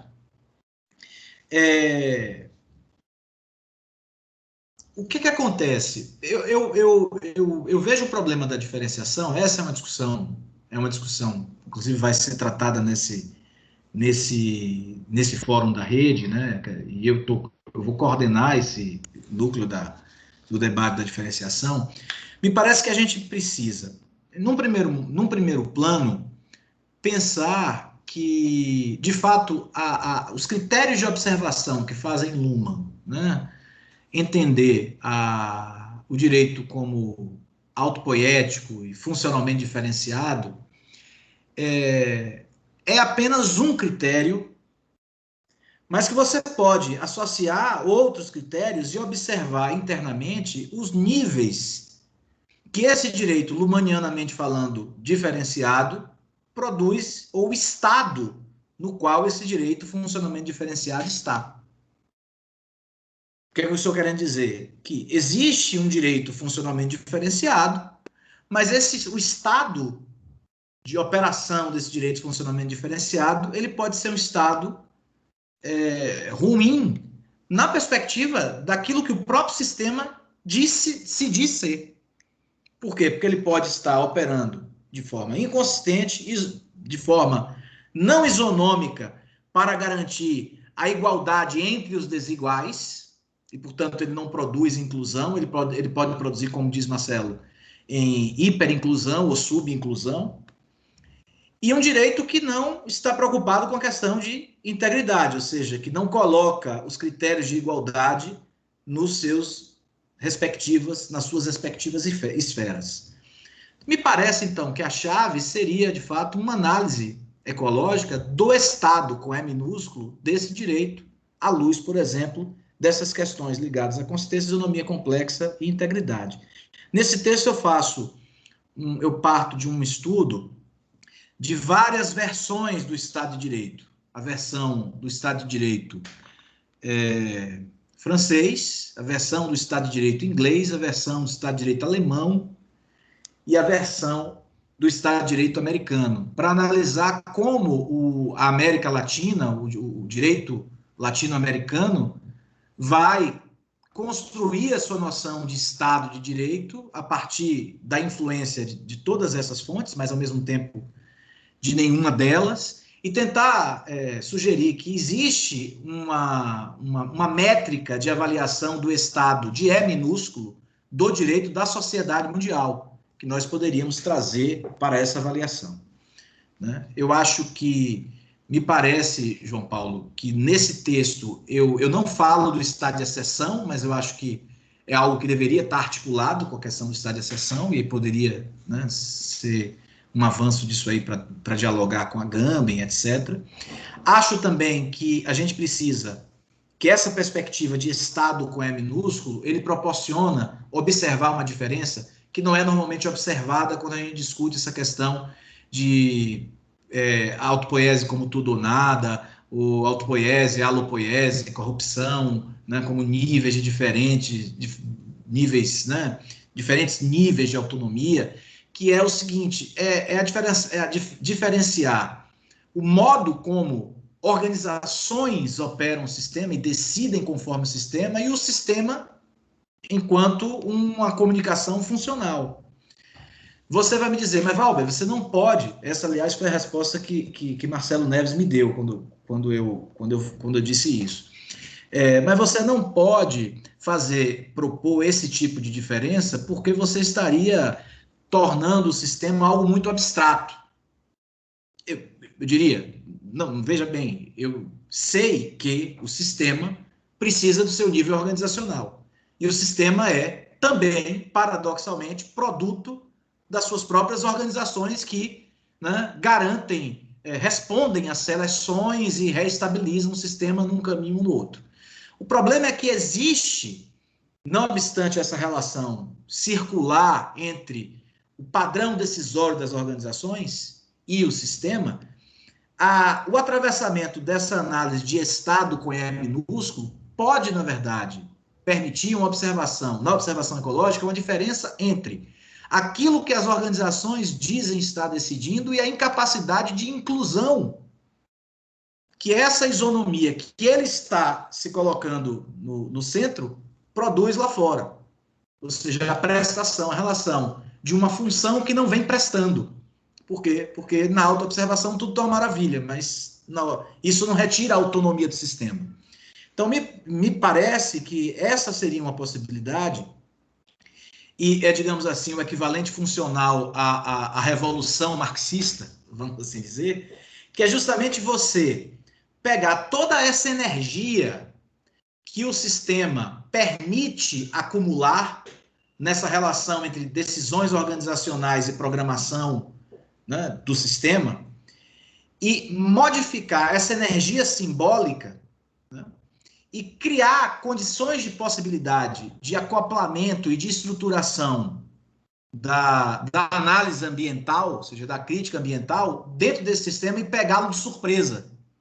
Pegá-lo de surpresa com o truque lógico da possibilidade de fechamento, não apenas a partir da consistência, mas também a partir de uma isonomia complexa e de uma integridade das esferas de fundamentalidade.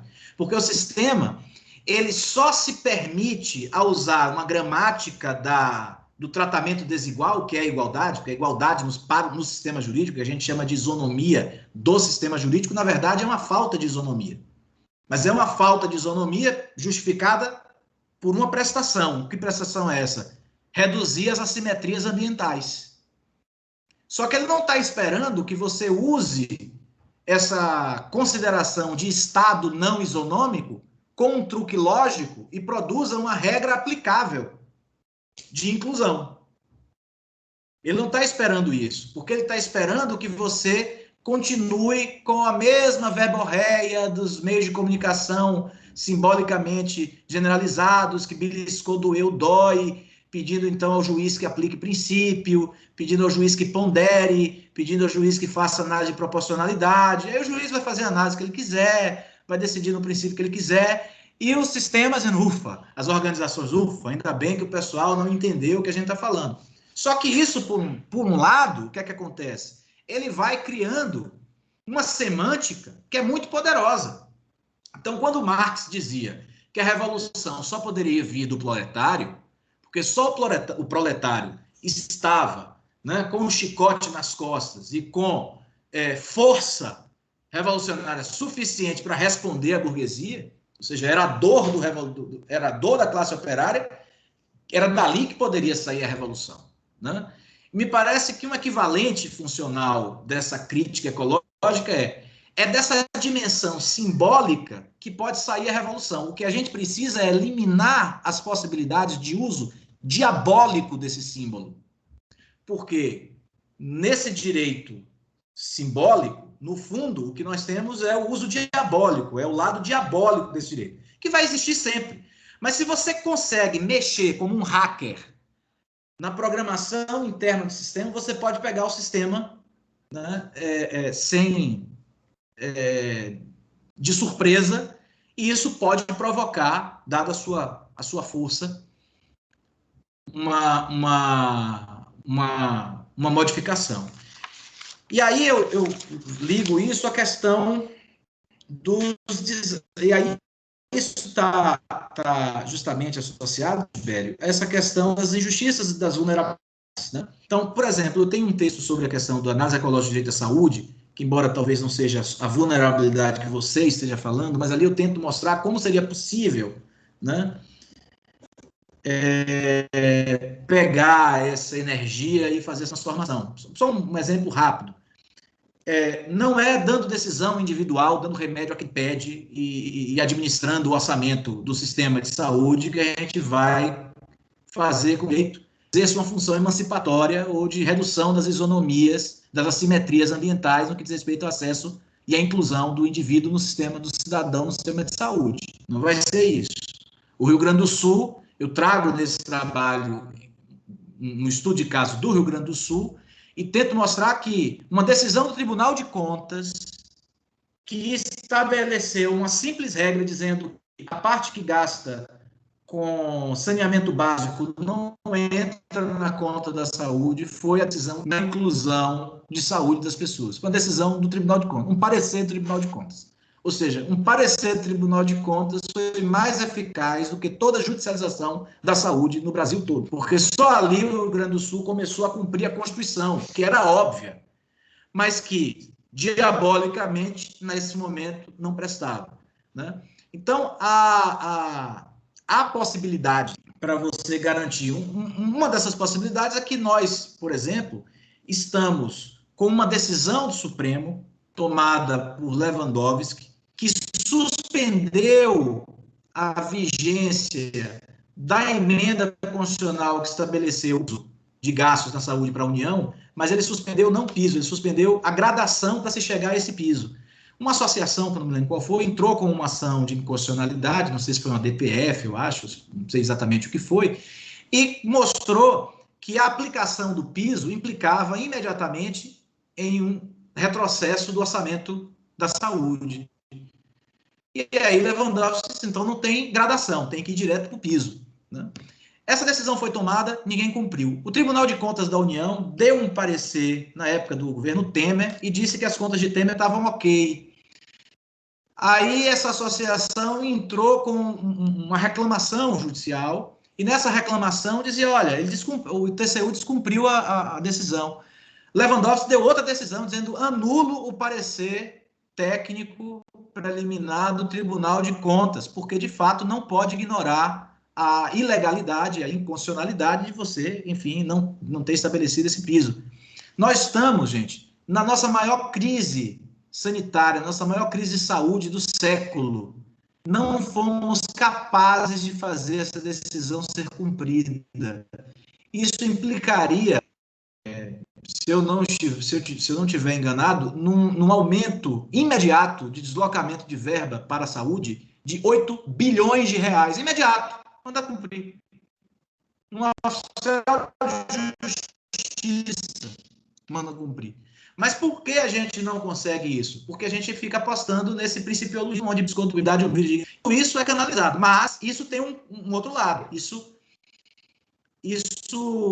reforça uma semântica, né, no sistema e uma força, uma espécie de energia ali depositada, que se você interfere na relação das relações com a autologia do sistema, né,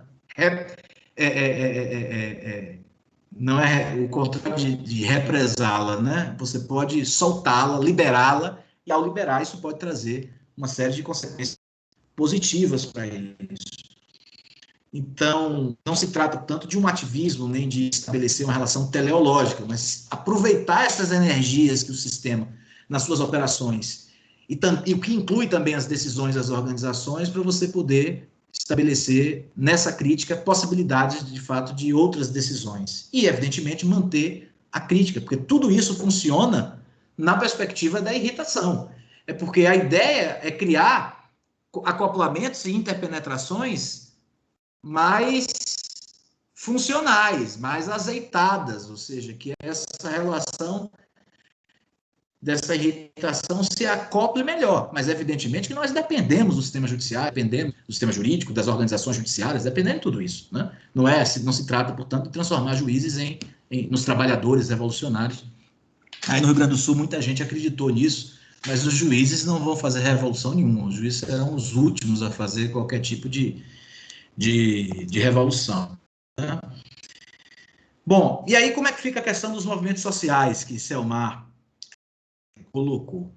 Veja só, nesse texto que eu chamo de análise ecológica da política, que fala de uma pandemia do ódio, eu falo um pouco sobre essa questão dos movimentos sociais. Qual era o desenho, né? O desenho clássico é de que os movimentos sociais vão fazer barulho.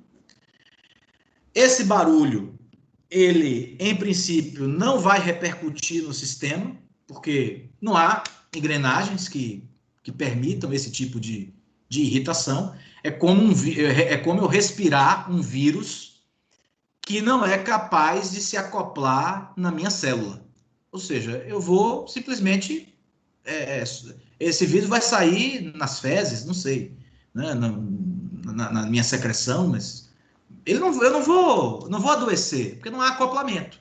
Então, os movimentos sociais gritavam, e o acoplamento com a comunicação dos sistemas sociais se dá a partir do momento em que os meios de comunicação de massa repercutem o movimento social, né? A partir do momento em que eles repercutem, isso gera uma interferência, e aí a interferência se daria no sistema político, porque o alto grau de profissionalização, de especialização do sistema jurídico também não estaria preocupado com esse tipo de... Então, isso repercutiria no sistema político, e aí você poderia ter, de fato, algumas consequências no sistema jurídico. O problema é que a internet, as redes sociais, modificaram muito as possibilidades midiáticas de acoplamento de movimentos sociais para com os sistemas funcionais. E isso abre possibilidades de acoplamento através das redes sociais para com o direito, especialmente a partir do momento em que o direito passa a televisionar suas decisões, a partir do momento em que Gilmar Mendes está no Twitter, né, que os ministros supremos estão no Twitter. Quer dizer, tudo isso passa a ter uma nova gama de possibilidades de irritação recíproca.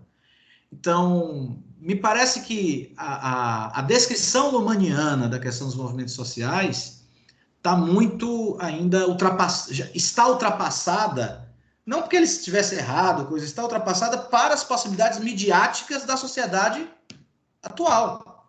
As possibilidades midiáticas são outras. E esse foi um dos grandes erros do sistema político, não ter observado essas modificações estruturais das possibilidades midiáticas, do sistema midiático. Então, o sistema político continuava acreditando no tempo da TV para o seu candidato falar, continuava acreditando no público da política, né? O sistema político continuava enxergando o seu ambiente a partir daquilo que o público da política reverberava. Quando, na verdade, se a gente vai analisar as obras que tratam dessas, os engenheiros do caos, né, que vão falar da blogosfera, né? Lá na Itália, aquele comediante que montou praticamente um partido político, aquele outro nos Estados Unidos que passou também da Cambridge Analytics, enfim. Ali, ou seja, aquilo era um movimento que estava acontecendo e que o sistema político achava que não era nada. Ou seja, que ele continuava tomando a realidade do seu ambiente a partir do público. O público é um público seleto, que se comunica através da mídia, que, por sua vez, filtra uma série de coisas. Esses movimentos sociais se estruturam na internet, nas redes sociais, através de bolha, e permitem a moral, a comunicação da moral, que Luhmann vai enxergar como um resíduo, né, disperso entre diferentes sistemas, e que os movimentos sociais usavam para atacar o sistema político, porque haveria um resíduo de moralidade. Então, os sistemas sociais, os movimentos sociais, os movimentos de protesto, né, especialmente, se valia desse resquício de comunicação moral presente nos sistemas político, jurídico, etc., para fazer o barulho deles. Só que agora o que é que vai acontecer? Essa comunicação dessa nova possibilidade dos movimentos de protestos, dos movimentos sociais, agora na rede, agora na internet, eles passaram a assimilar o código da moralidade. E aí, essa moralidade que estava, de algum modo, que não representava um grande problema para os sistemas funcionais, agora recebe das bolhas, né, da internet, das redes sociais, possibilidades midiáticas que não existiam antes. E aí o que acontece? Ela se tornou, sob o ponto de vista de equifinalidade, mais funcional para se comunicar com a política do que o público da política. Consequentemente, o que é que houve? Uma desdiferenciação do público da política e a substituição do público da política por essas redes de comunicação moral, que comunica a moral, comunica o ódio direto da internet. Ou seja, isso invade e pega o sistema político de calças na mão. Se invade porque houve a quebra, né? O público deixou de fazer essa seleção, caiu fora, a comunicação da moral presente nessas novas possibilidades midiáticas da internet invade o sistema político e elege os atores de extrema-direita que nós conhecemos. E tivemos sorte de ter, por exemplo, uma eleição em 2 turnos, porque a eleição em 2 turnos foi, em alguma forma, uma tentativa de dizer assim, essa comunicação da moral agora vai ter que ceder algum espaço para a comunicação da situação e da oposição, desse subcódigo, né, da política do legislativo. Isso foi das eleições, isso de algum modo foi positivo.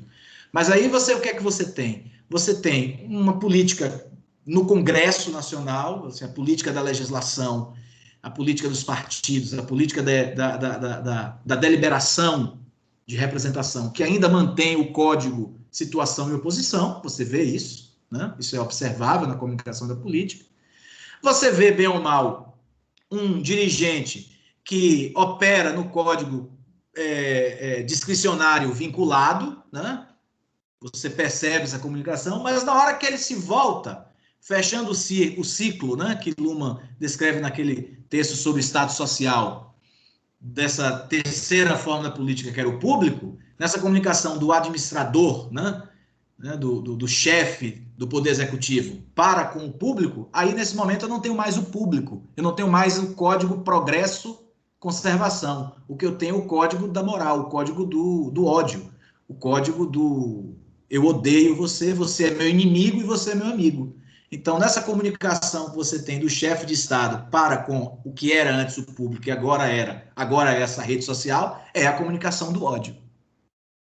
Então, houve uma alteração significativa na estrutura em função das novas possibilidades midiáticas. E o que eu defendi nesse texto é que as ciências sociais deveria ter tido a capacidade de prever, não o que ia acontecer, não se trata de ter bola de cristal, mas de pelo menos indicar que havia uma forte pressão osmótica que poderia quebrar e romper a membrana do sistema político e levar a um risco de desdiferenciação ao sistema político. E quando a gente vai analisar as análises, né, dos cientistas sociais, dos politólogos sobre isso, são muito pobres. São muito pobres. Né? Basta a gente perceber o seguinte: quem nos Estados Unidos dizia que Trump ganharia a eleição, quem no Brasil dizia que Bolsonaro ganharia a eleição, sei lá, 3 meses, 4 meses antes da eleição. Né?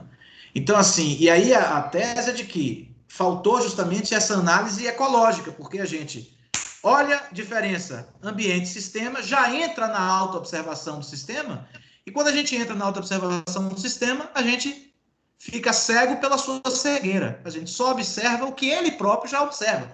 Mas, pelo amor de Deus, a gente tinha que observar alguma coisa que ele não estivesse observando, para poder, de alguma maneira, irritá-lo e sensibilizá-lo para alguma possibilidade de coisas que estivessem acontecendo no seu ambiente. E nós não fomos capazes de fazer isso. As ciências sociais, a ciência política, enfim, não foi capaz de fazer esse alerta do impacto que poderia haver.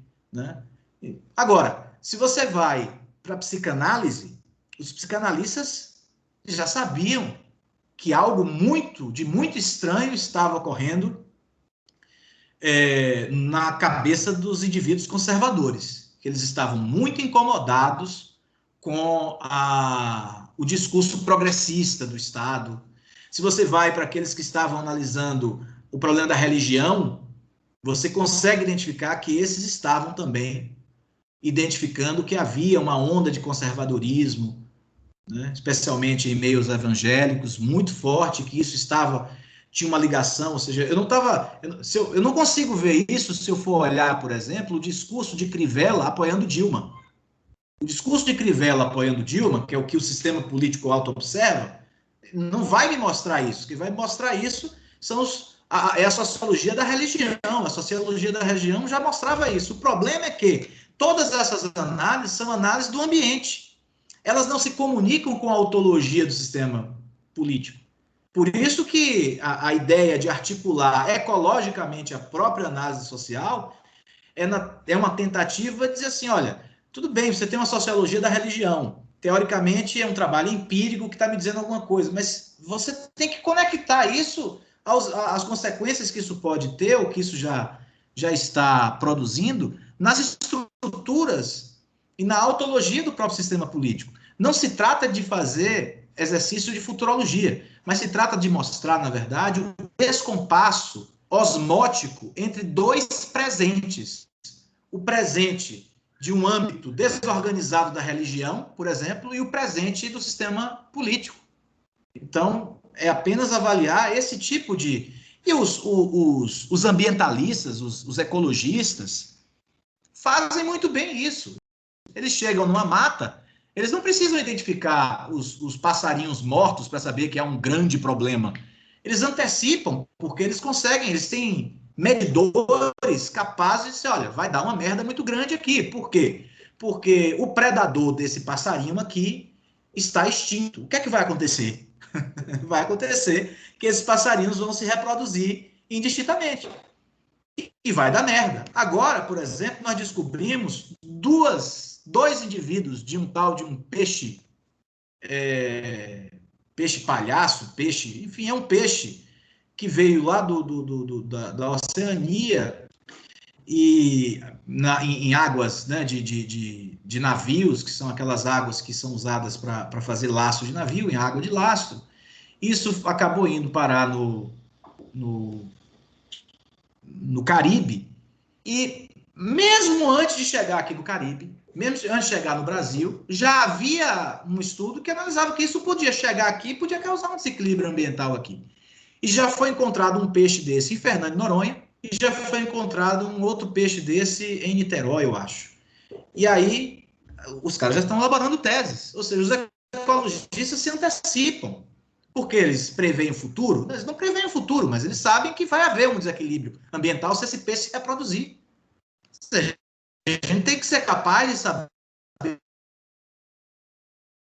que se a gente continuasse com os ritmos das redes sociais, das empresas, Facebook, etc, etc, etc, organizando isso para que cada pessoa ficasse estimulada a dar mais like, que isso ia causar um problema lá na frente.